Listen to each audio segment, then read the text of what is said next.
પણ આટલી સુંદર નવલકથા કઈ રીતે પુસ્તકમાં આકાર પામી છે, કયા સંદર્ભો સાથે વિસ્તરી છે, વિકસી છે, સત્યભામા જ આ પાત્ર જ રામને કેમ પસંદ પડ્યું આખા મહાભારતમાં, સત્યભામાના આલેખાયાની ઘટના, આ કથા હવે રામ પાસેથી સાંભળીએ.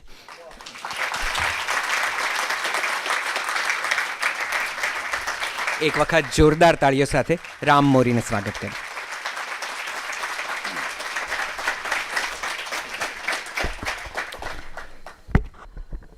મારે આજે બહુ ટૂંકું બોલવાનું છે.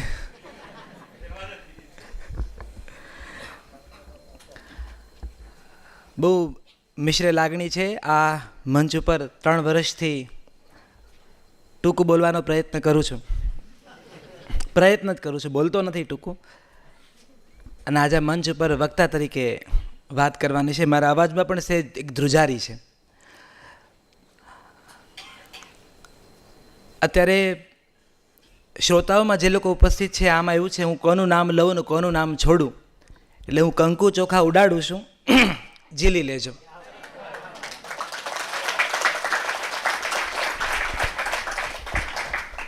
તમે બધા અત્યારે મારા મોરપીંછના રંગો છો. કોઈ એક રંગને છોડો તો મોરપીંછ અધૂરો રહેશે.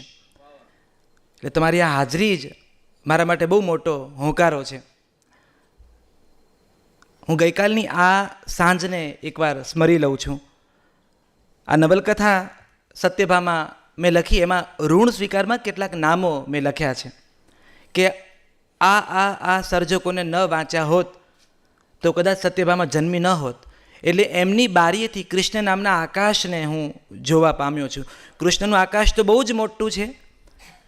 એટલું મોટું છે કે અર્જુનની દિવ્ય દ્રષ્ટિ પણ ટૂંકી પડી. એ આકાશ બહુ મોટું છે.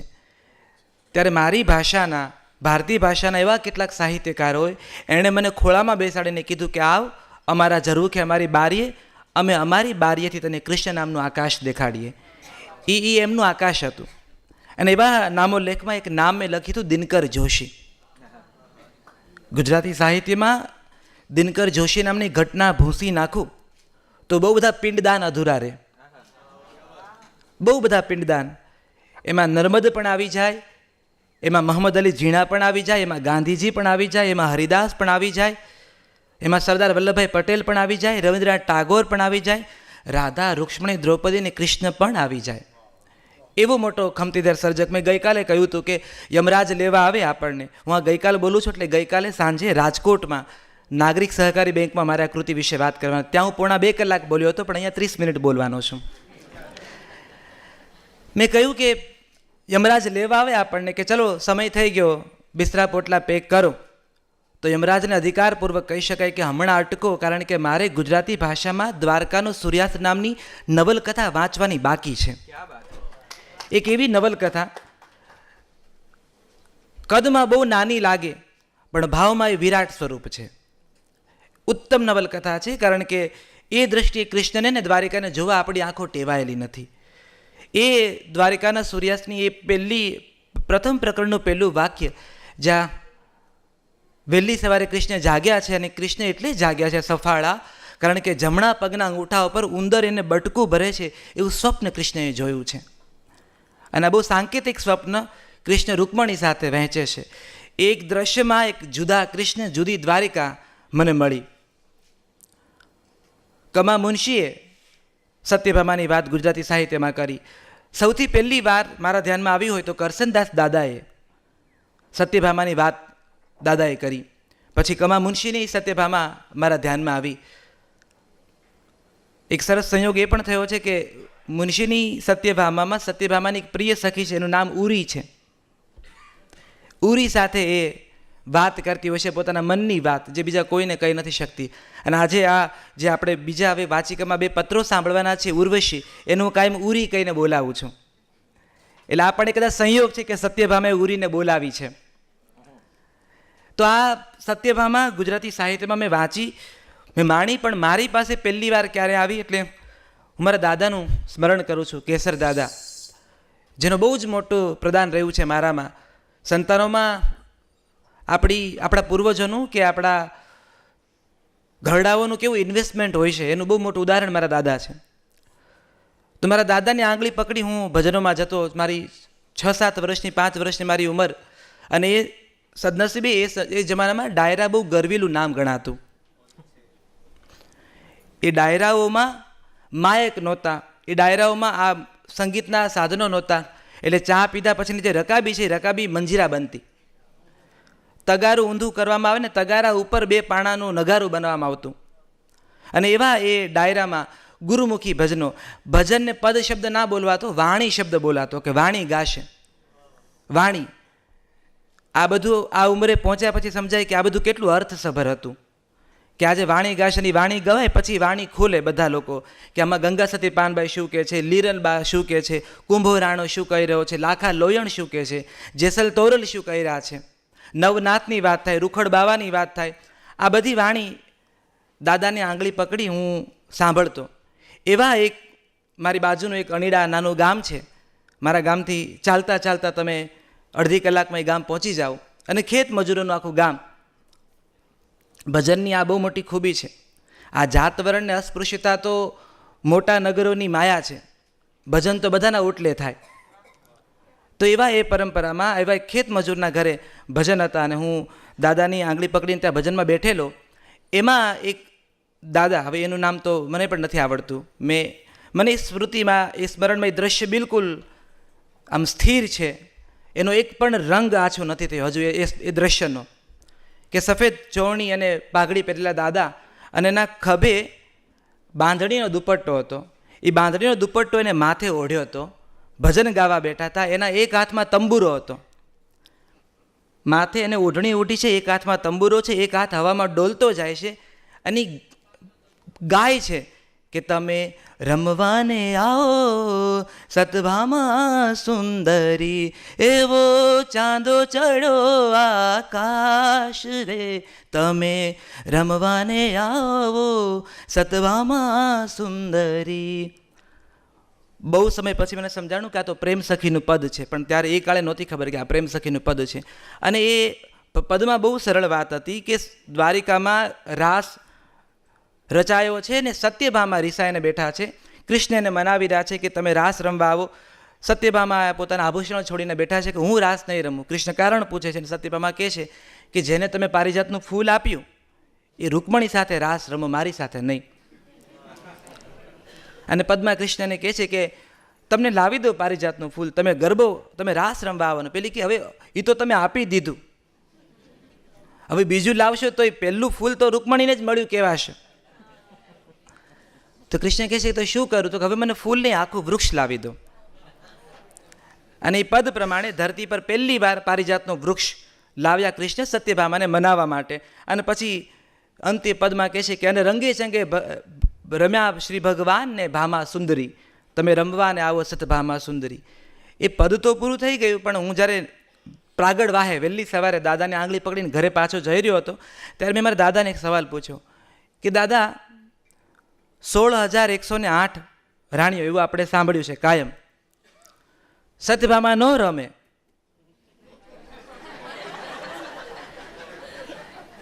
રિપ્લેસમેન્ટ કેટલા બધા છે. મિત્રવૃંદા છે, ભદ્રા શબ્યા છે, લક્ષ્મણા છે, રૂકમણી ઊભા છે, પણ કૃષ્ણને સત્યભામા જ કેમ જોઈએ છે? આ દાદાએ તો એ વખતે એમ કહેલું કે એ બેટા હજી તને નહીં સમજાય, પણ એ પ્રશ્ન મારા મનમાં રહેતો કે સત્યભામા જ કેમ? અને એવું તે કૃષ્ણને કેમ એને મનાવવાનું? સત્યભામાનું રૂસણું આપણે તે ખૂબ જાણીતો પદ છે.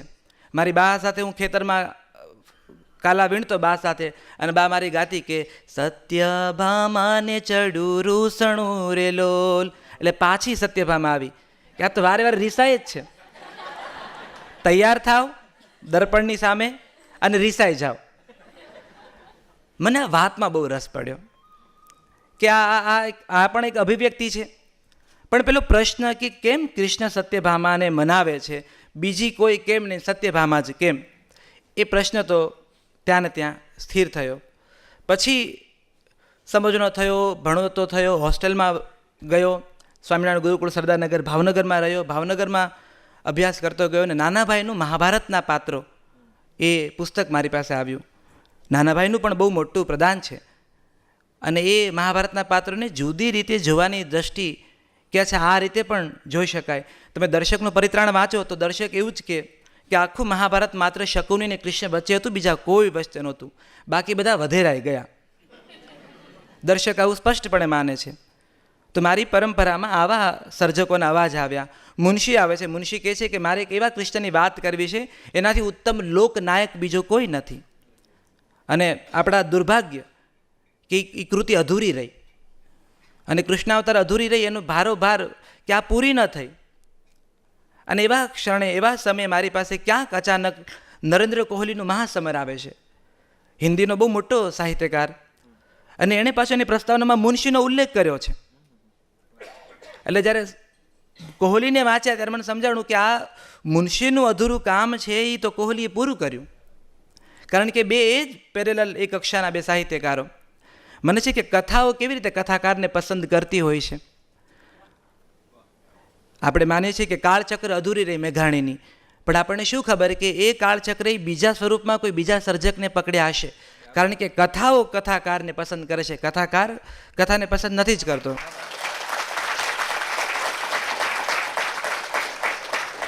વાચકના પક્ષે તમને કહું, તમે એવું માનો છો કે તમે પુસ્તક પસંદ કર્યું, હકીકત એવી નથી. પુસ્તક તમને પસંદ કરે છે કે તું હવે મારે યોગ્ય છે.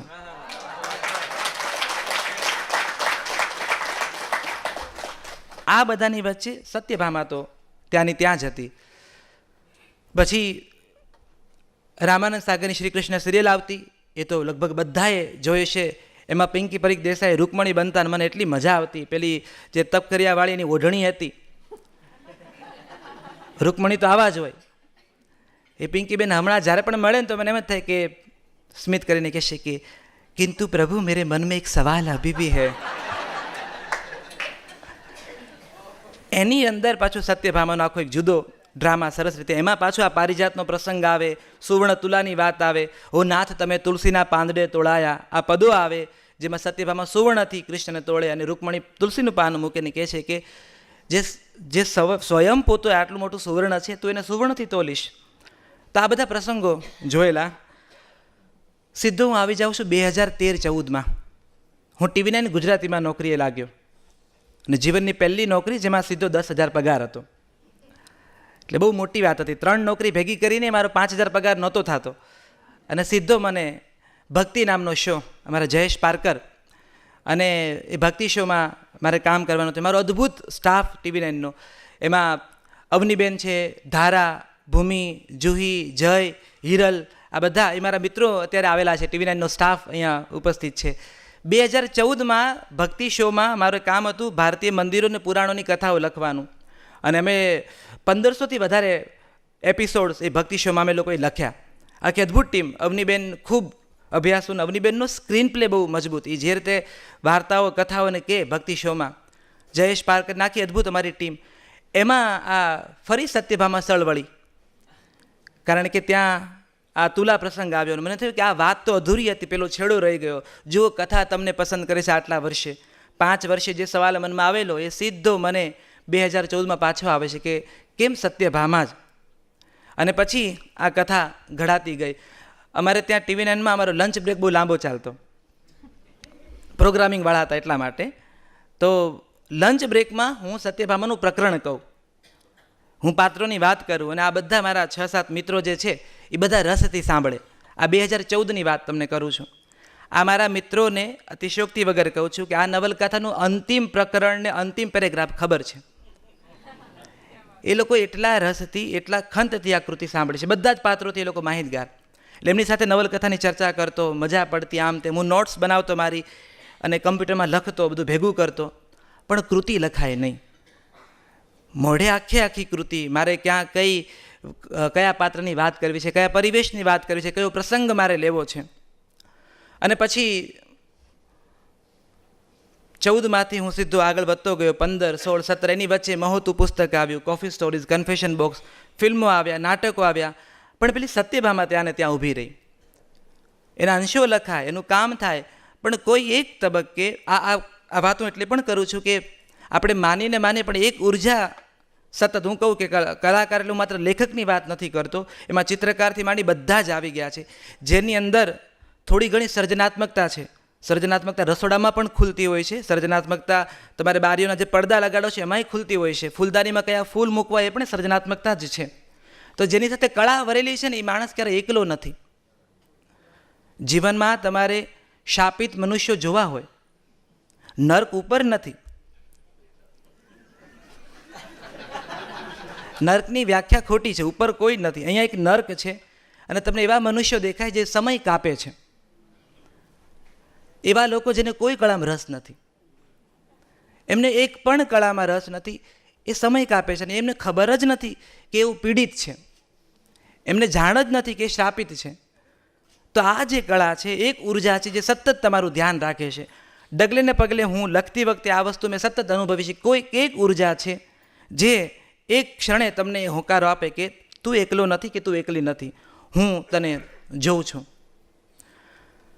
રાજાધિરાજ નામનું નાટક મારા ભાગમાં આવ્યું અને આ આટલી બધી વાતો તમને ફાંકા મારું છું ક્યારનો, કૃષ્ણ કૃષ્ણ કૃષ્ણ ક્યારનો એવી રીતે વાત કરું જાણે હું ત્યાં જ ઊભો હતો અને કૃષ્ણે કીધું હતું કે વિયો જા દરિયા ડૂબે પહેલાં, દ્વારકા જાય પહેલાં. તે હું તરતો તરતો આવી ગયો નવજીવન, પણ મેં દ્વારકા જોઈ નહોતી.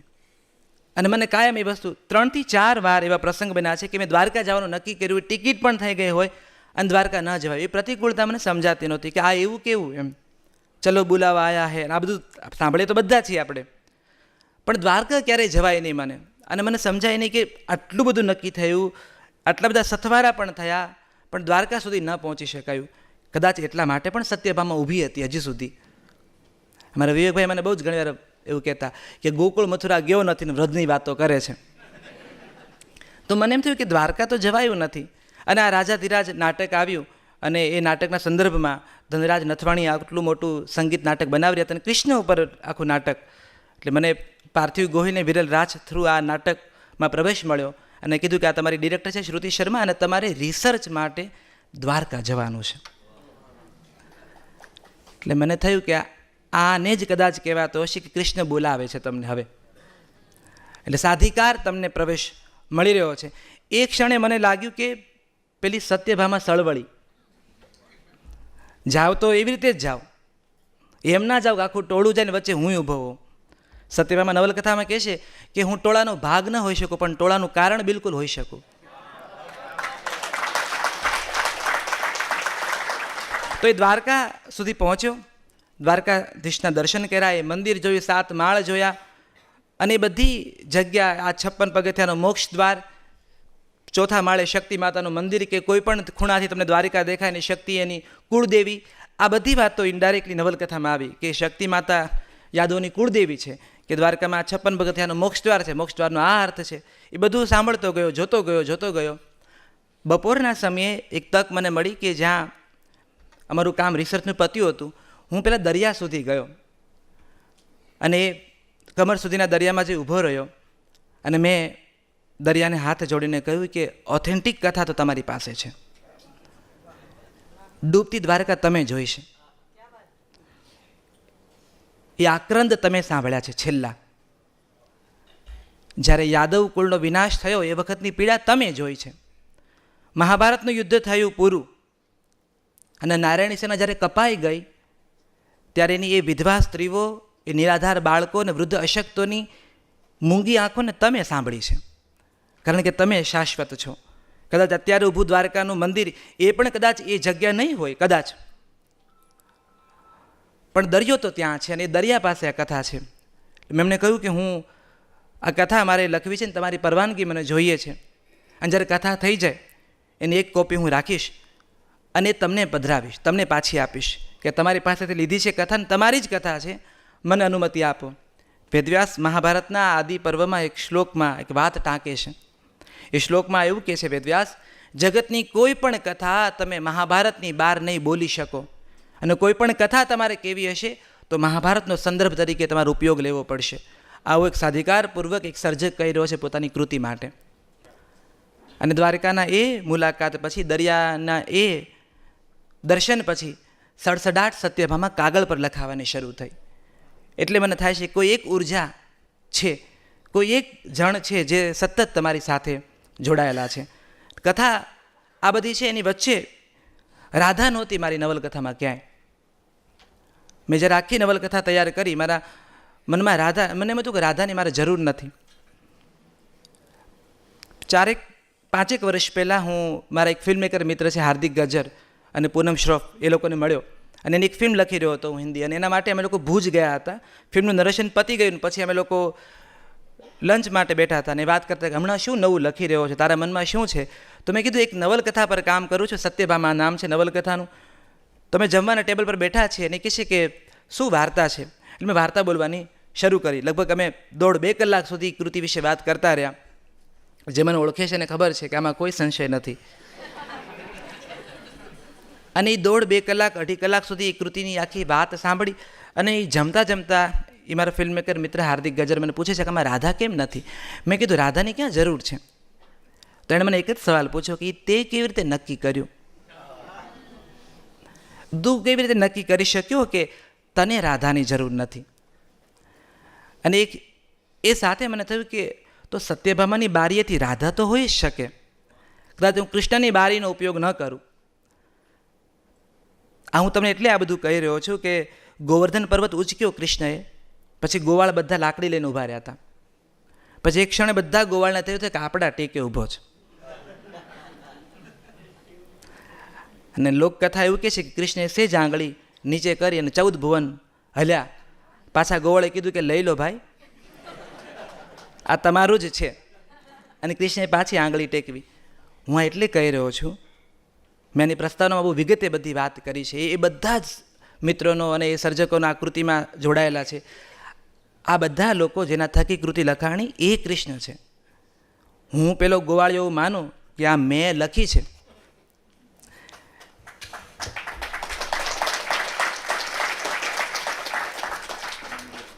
દસ મિનિટ છે હવે મારી પાસે, પણ આ કૃતિ લખાણી બહુ બધા મિત્રો જોડાયેલા છે જે આ કૃતિ વિશે વાત કરતા હતા. પણ મને સત્યભામામાં રસ વધારે એટલે પડ્યો કે એ જાતને પ્રેમ કરી શકતી હતી, અને એ જાતને એટલો બધો પ્રેમ કરતી હતી, એમ છતાં પાછી એને અપ્રુવલની જરૂર પડતી. તો મને થયું કે આ તો 2 જ દ્રષ્ટિકોણ છે જુદા. જાતને પ્રેમ કરવો અને પાછું અપ્રુવલ જોઈએ તમને, અને અપ્રુવલ જોઈએ પાછું હું માંગું એવું જ, એમ તમે આપો એવું નહીં. અને આપણે પ્રશ્ન પણ ત્યાં જ પૂછતા હોઈએ જ્યાં આપણને જવાબ ખબર હોય.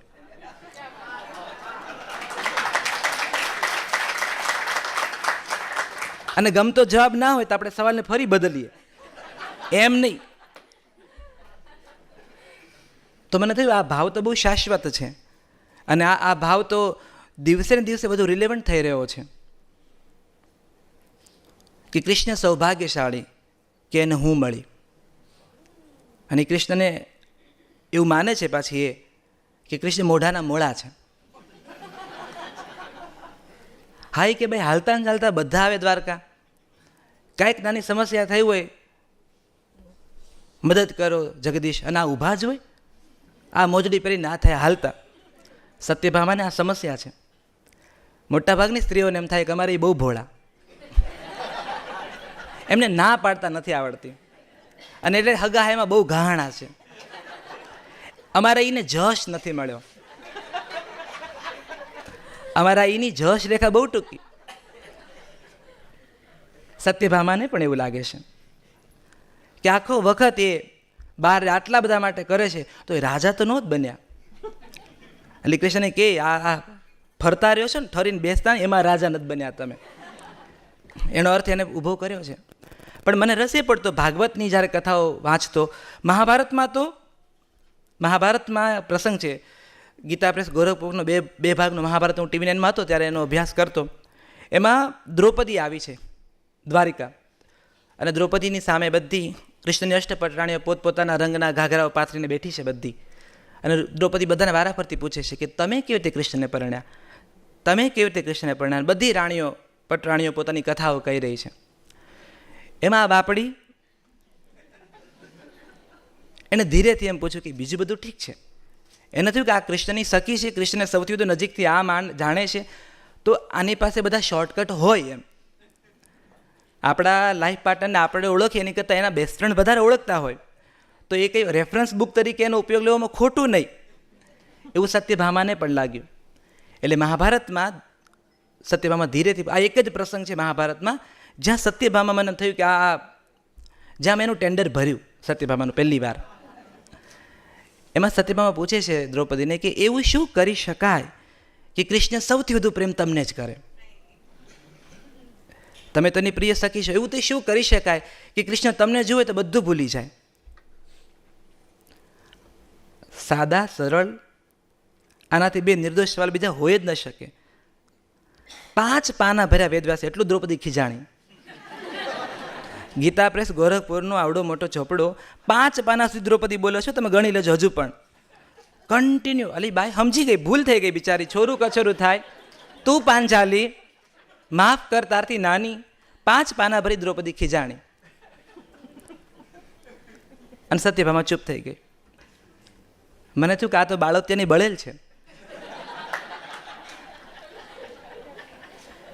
આના નથી પિયરમાં પોર, નથી સાસરીએ સુખ. મેં તો તું મુંજાતે નહીં બાઈ, હું તારી હારે છું.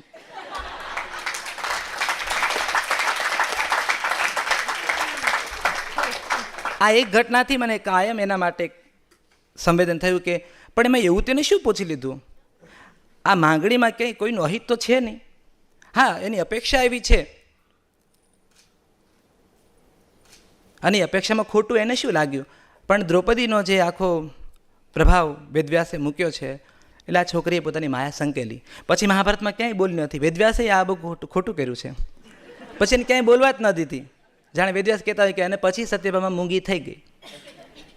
ભાગવતમાં પાછા સત્યભામાના કેટલાક જુદા જુદા ઉલ્લેખો છે, એમાં આ બધા પ્રસંગો છે, પણ મને થયું કે આ આવી ક્યાંથી, આ છોકરી, એના મનમાં આ પ્રશ્ન ક્યાંથી આવ્યો, અને થયું કે એ આર્યાવર્તમાં સૌથી મોટો દિવ્ય પુરુષ અને સ્વપ્ન પુરુષ તો કૃષ્ણ જ છે, જેની કથાઓ બધાએ વાંચી છે અને સાંભળી છે. તો સત્યભામાને એના માટે પ્રેમ થાય બરાબર છે, પણ આ નવલકથા લખતી વખતે હું જે રિટેલની વાત કરું છું કે લેખક તરીકે મને કેમ આમાં રસ પડ્યો, કેટલાક પ્રશ્નોના જવાબ મારે શોધવા હતા. મને કાયમ એક સવાલ એવો થતો જે ક્યાંક ને ક્યાંક તમને પણ જીવનમાં કોઈ ક્ષણે આ સવાલ થયો હશે. મને જવાબ મળી ગયા છે એવું નહીં કહું, પણ એ જવાબ શોધવાની યાત્રા આ નવલકથા સત્યભામા છે. એક પ્રશ્ન એવો હતો કે યશોદા, જેણે કૃષ્ણને એટલા લાડ લડાવ્યા, જેની પાસે કૃષ્ણની આટલી બધી લીલાઓ છે કે એને માટી ખાધીને કાણા મળ્યો, એના મોઢામાં એને બ્રહ્માંડ જોયું, એને ખાંડણીએ બાંધ્યો, એને માખણ ખવડાવ્યું, કઈ કેટલી લીલાઓ. આ લીલાઓની વાતો જ્યારે પેલા કારાવાસમાં બેઠેલી દેવકીને, કારાવાસની બહાર ઉભેલા સૈનિકો જ્યારે વાતો કરતા હશે ત્યારે દેવકીને કેવું થયું હશે કે મેં તો શ્રાવણ વદની મેઘલી રાતે હરખા અજવાળામાં મોઢું નહોતું જોયું, મને તો ખબર નથી એને ક્યાં લાખું છે ને ક્યાં તલ છે. એ તો રોયો નહોતો જન્મીને, જાણે એના જન્મથી એને ખબર હતી કે ચૂપ રહેવાનું છે, પેલા અહીંથી બહાર નીકળવાનું છે, મારે મારા માતા પિતા માટે સાનુકૂળતા સાધવાની છે. એ દેવકી જ્યારે યશોદાની વાતો સાંભળતી હશે ત્યારે મા તરીકે એની અંદર એક સ્ત્રી તરીકે એના મનમાં એવું તો ક્યારેક થતું હશે ને કે આ બધું મને ન મળ્યું. એ દેવકીનું સ્ટેન્ડ શું હશે આ બધી બાળ લીલાઓને લઈ? બીજો પ્રશ્ન કે છો તમે યુગંધર, છો તમે રાજાધીરાજ, છો તમે દ્વારિકાધીશ, આર્યાવર્ત તમારું, તમે આર્યાવર્તના કેન્દ્ર સ્થાને ઊભા છો, પણ ગોકુળ છોડ્યું એ પછી એવી કઈ શક્તિ હતી, કઈ જવાબદારી હતી, તમને રોકનાર અને ટોકનાર કોણ હતું કે તમે ક્યારેય પાછા ગોકુળ ના આવો? તમે મથુરા ગયા, મથુરાધિપતિ થયા, તમે દ્વારિકા ગયા, દ્વારિકાધીશ બન્યા, તમે આટલું મોટું યુદ્ધ હંફાવ્યું, તમને ક્યારેય એમ ન થયું કે સમી સાંજે વૃદ્ધ યશોદા જ્યારે પાણી પીવા માટે હાથ એનો ધ્રુજતો હશે અને ગોળાનું બુજારું ખુલતું નહીં હોય ત્યારે 2 પગ લઈને જવું એને પાણી પીવડાવવું? એ યશોદા, જે દાંત વગરની યશોદા કંઈક બોલવાનો પ્રયત્ન કરે છે પણ એની આસપાસ રહેલા લોકોને એનો અવાજ સંભળાતો નથી, ત્યારે યશોદાને એમ થયું છે કે અત્યારે કદાચ કાનો હોત ને તો એ મને સમજી જાત કે હું શું કહેવા માગું છું. તો આ વૃદ્ધત્વ, આ ગોકુળ, આ ગોપીઓ, આ ગોવાળ અને આ ગોવર્ધનનો એવો તે શું મહા અપરાધ હતો કે કૃષ્ણ ક્યારેય પાછા ગોકુળ નહીં આવ્યા? જો આના માટે આપણી પાસે ફિલોસોફી તો છે જ, કર્મણીય વાધિકારસ્તેના શ્લોક ટાંકીનો અનેક દાખલાઓ તમને આપી શકું કેમ કૃષ્ણ પાછા ન ગયા, પણ જે પેલું આપણી અંદરનું લાગણી જે પેલું તંત્ર છે ને માનવીય, એ આને જે સ્વીકારતા વાર લાગે છે. ત્રીજો પ્રશ્ન, રાધા વ્યક્તિ હતી કે કલ્પન હતું, એ વાતને આખી હું સાઈડમાં મૂકું છું. એવું ગુણીજનો એવું પણ કહેશે કે જયદેવના ગીત ગોવિંદમ પછી અચાનક રાધા આવી. ભાગવતમાં તો એક ગોપી કહીને વાત અટકાવી છે વેદવ્યાસે, નામ પણ નથી બોલ્યા. અને પછી ગીત ગોવિંદમ પછી રાધા. જો કદાચ એ કલ્પન હોય પણ તો તમે માનો કે કવિની કલ્પના કેટલી આનાથી ઉત્તમ કલ્પના કઈ હોઈ શકે કે તમારા મંદિરોમાં એ કલ્પના ઊભી છે દિવ્ય મૂર્તિ બનીને. એક સર્જકની આનાથી ઉત્તમ, એટલે ઈશ્વરને સર્જક કેવા લગોલગ ઊભા રહી ગયા. એટલે જયદેવ મારે મન વેદવ્યાસ અને વિષ્ણુથી નાના છે જ નહીં. જો એ કલ્પન હોય તો એ કલ્પન નથી, વ્યક્તિ છે એવું માનીને મને પ્રશ્ન થતો કે કેમ રાધા અને કૃષ્ણ પરણી ન શક્યા. પાછા અહીંયા ફરી પુરાણના રેફરન્સ આવે છે. બ્રહ્મ વૈવર્ત પુરાણમાં તો કૃષ્ણ અને રાધાના વિવાહ થાય છે, બધા દેવતાઓ આવીને કન્યાદાન કરે છે. પણ હું અહીં દિવ્ય કથાઓની વાત નથી કરતો, હું પેલા માનવી સંવેદનની વાત કરું છું કે કેમ કૃષ્ણ અને રાધા ક્યારે પરણી ન શક્યા. આ પ્રશ્ન મારી ભીતર હતો. એક બીજો પ્રશ્ન મારા મનમાં હતો કે આવ્યા અર્જુન અને દુર્યોધન મહાભારતના યુદ્ધ પહેલાં, નારાયણી સેના નારાયણના બે ભાગ પાડો. અને કૃષ્ણએ બે પસંદગી આપી છે કે એક સશસ્ત્ર નારાયણી સેના છે, નિશસ્ત્ર નારાયણ છે, નક્કી કરો કોને કયું જોઈએ છે. વહેંચી લીધું. આ બધા જાણીએ છીએ આપણે એ કથા, એટલે એમાં હું ઊંડો નથી ઉતરતો. નારાયણી સેના કૌરવોના પક્ષે ગઈ કેમ કે કૃષ્ણએ નક્કી કર્યું. નારાયણ અર્જુનના પક્ષે ગઈ કારણ કે અર્જુન એની ડિમાન્ડ કરી. હવે મારો પ્રશ્ન એ છે કે યુદ્ધ પૂરું થયું, વિજય તો પાંડવોનો થયો, હસ્તિનાપુરમાં યુધિષ્ઠિરનો રાજ્યાભિષેક થયો, કેટલી અક્ષણી સેના મૃત્યુ પામી એની વાત તો વેદવ્યાસે લખી છે. એક અક્ષણી સેનામાં કેટલા હાથી ઘોડા એ આંકડામાં તો આપણે પડતા નથી. પણ કૌરવોના પક્ષે જે નારાયણી સેના લડી એ મૃત્યુ તો પામી હશે, એના યોદ્ધાઓ મૃત્યુ પામ્યા હશે, એના હાથ પગ કપાયા હશે. એના સ્વજનો જે દ્વારકામાં રહે છે એમની આંખમાં કૃષ્ણ માટે કેવા પ્રશ્નો હશે કે નામ તો નારાયણી સેના હતું કારણ કે તમારા થકી તમે નેતૃત્વમાં હતા, નાયક હતા. તમે તમારા ભરોસે અમે મારા દીકરાઓને, અમારા કાકાઓને, ભત્રીજોને, મારા વરને સેનામાં ભરતી કરાવ્યા હતા કે નારાયણી સેના છે જેનો નાયક નારાયણ છે. તો જેના ભરોસે અમે મૂક્યા હતા એને તમે મરવા આગળ કેમ કર્યા? તમે સત્ય જાણતા હતા કે અધર્મ છે તો કેમ તમે આગળ મૂક્યા? શું કૃષ્ણ પાસે આનો ક્યારે જવાબ હશે ખરો? સવાલ તો કૃષ્ણને ન પૂછે કારણ કે તો જગદીશ છે, પણ પેલી આંખો તો સવાલ કરતી છે ક્યારેક. એ કૃષ્ણ જ્યારે આ સ્વજનોને જોયા હશે, આ પ્રશ્ન મારી ભીતર કાયમ રહ્યો હતો. તો આ બધા જે કેટલાક પ્રશ્નો હું અત્યારે તરતા મૂકું છું એનો જવાબ શોધવાનો મેં સતત પ્રયત્ન કર્યો છે. અને આ કૃતિમાં મારી મથામણ પણ એ રહી છે. આ બધા પ્રશ્નોને મૂકી હવે 3 મિનિટમાં મારી વાત પૂરી કરું છું કે આ કૃતિ લખતા લખતા એ વાત મને બધું સમજાણી કે સત્યભામા વ્યક્તિ નહીં ભાવ છે. જો મીરા એક ભાવ હોય, જો રાધા એક ભાવ હોય તો સત્યભામા પણ એક ભાવ છે. જે એવું માને છે કે મારા કેન્દ્ર સ્થાને કૃષ્ણ છે પણ કૃષ્ણના કેન્દ્ર સ્થાને કૃષ્ણ ન હોવા જોઈએ, હું હોવી જોઈએ. આ એનો ભાવ છે. શૃંગાર એનો સ્વભાવ છે. પણ જગતને ભૂલી અને કૃષ્ણ માટે તૈયાર થઈ રહી છે. જો મીરા એવું કહેતી હોય કે મેરું તો ગિરધર ગોપાલ દૂસરો ન કોઈ, જો મહેતા નરસિંહ સમાજની ચિંતા કર્યા વગર કૃષ્ણને ભજી શકતા હોય, જો સુરદાસ બંધ આંખે, સુરદાસનો ભાવ મને ખૂબ, જે સત્યભામાં મને બહુ જ સુરદાસ ખપ લાગ્યા છે. સુરદાસનું એક પદ છે, એ પદ મારી નવલકથામાં આખું પ્રકરણ બનીને આવ્યો છે. એ પદ એવું છે કે જેમાં કૃષ્ણ પોતે ગોપી બનીને રાધાને મળવા ગયા છે. પરંપરા કેવી રીતે અમારા કોડિયામાં અજવાળું પૂરે એનું આ એક ઉદાહરણ તમને ટાંકીને કહું છું કે સુરદાસનું એક આખું પદ પ્રકરણ બનીને આવ્યા જે કૃષ્ણ માધવ પોતે માધવી બનીને રાધાને મળવા ગયા છે. એટલે હું કેમ કહું કે આ ગોવર્ધન મારા ટેકે ઊભો છે. ને સુરદાસની વાત કહી મારી વાત પૂરી કરીશ કે સુરદાસને પદો રચવાની ટેવ હતી પણ મૂર્તિના દર્શન કરીને, સત્યભામાને શૃંગાર કરવાની ટેવ હતી પણ દ્વારકાધીશને જોઈને. તો સુરદાસ આવતા અને ભવનના દરવાજા ખુલતા દ્વારના, અને પછી અંધ સુરદાસ મૂર્તિને જોતા અને પછી ગાતા તો કો મેરી નજર ન લગ જાય. અને સુરદાસ કે તમે કયા રંગની પાઘડી પહેરી છે, તમારી આ કાછડી કેવી છે, તમે આજે કયા મુક્તામણી ધારણ કર્યા છે, બાકે બિહારી લાલ મંદિરના પૂજારીઓ મૂંઝાય કે આ અંધ છે, આને દેખાતું નથી, તો આ કેમ એ જ શૃંગારના વર્ણન કરે છે જે આપણે મૂર્તિને ધારણ કરાવ્યા છે. અને એક દિવસ એ લોકોને કસોટી કરવાની ઈચ્છા થઈ, જેમ સત્યભામાના પ્રેમની વારંવાર કસોટી થાય છે. એ લોકોએ દ્વાર ખોલ્યા પણ મૂર્તિનો તમામ શણગાર ઉતારી લીધો. નગ્ન મૂર્તિ છે બાકે બિહારી લાલની, અને સુરદાસ સામા બેઠા છે. આવ્યા, દ્વાર ખોલ્યા અને પૂજારીએ કીધું કે સુરદાસજી, આજે વિશેષ શણગાર કર્યો છે, વર્ણન કરો. એ પ્રજ્ઞાચક્ષુ આપણે તો સુરદાસ શબ્દ જ ને કેટલો આપણે ભાવ આપણે આપીએ છીએ. એ સુરદાસ મૂર્તિને જુએ છે, હસ્યા થોડી વાર મનોમન, અને સુરદાસ કહે છે, દેખત હરી નંગે નંગા સુરદાસ, દેખત હરી નંગે નંગા, જો સુખ પાયો યશોદા રાની, જો સુખ પાયો યશોદા રાની, જો સુખ ના પાયો દેવકી રાની, वो सुख मोको पायो देखत हरि नंगे नंगा. આ ભાવ મને સત્યભામાં બહુ ઉપયોગી થયો છે.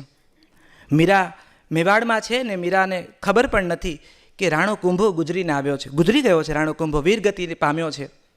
અને અહીંયા સન્નાટો છે આખા મેવાડમાં, કાળા અને સફેદ વસ્ત્રો પહેરીને સન્નાટો શોક પાડીને બેઠો છે. મીરાની નણંદ ઉદા એ ભીની આંખે ટોળાને જુએ છે મીરાને શોધવા માટે, અને મીરા નથી દેખાતી એટલે છાતી પીટીને મીરાની દૂર ખૂણામાં પેલી દાસી લલિતાને જુએ છે. મીરાની દાસી લલિતા, રાધાની પ્રિય સખી લલિતા. લલિતાને સામે જોઈને કહેશે કે અભાગણીને કહો જે ખપ્પર લઈ મેવાડમાં આવી હતી, ખપ્પરનું છેલ્લું આ ભરી લે ખપ્પર, એના લોહીથી મારો ભાઈ વીરગતિ પામ્યો છે. એ જ્યારથી મેવાડમાં પગ મૂક્યો એક પછી એક અપમૃત્યુ થયા છે, અને કહો એ જે આશયથી આવી હતી આશય પૂરો થયો છે. અને મીરાની દાસી લલિતા મીરાને લેવા ગઈ છે, દ્વાર ખોલે છે, દ્વાર ખોલે છે અને સીધો અબીલ ગુલાલ કંકુ લલિતાની ઉપર ઉડે છે, અને પાલવથી ઢાંક્યું પોતાનું શરીર, પણ પાલવ આખો કંકુ વર્ણું. કેમ? તો કે ભવનમાં ઓઢણીના કોઈ ઠેકાણા નથી, એ ઘેરાતો ઘેરદાર મેવાડી ઘાઘરો, અને કમખાની એક દોરી ખુલી, બાજુમાં કમકો ફાટેલો, કોણી સે છોલાયેલી, અને આખી કંકુ વર્ણી મીરા ભવનમાં દોડી રહી છે આમથી તેમ. લલિતા પકડે છે ને કે મીરા શું કરે છે? ધીમે.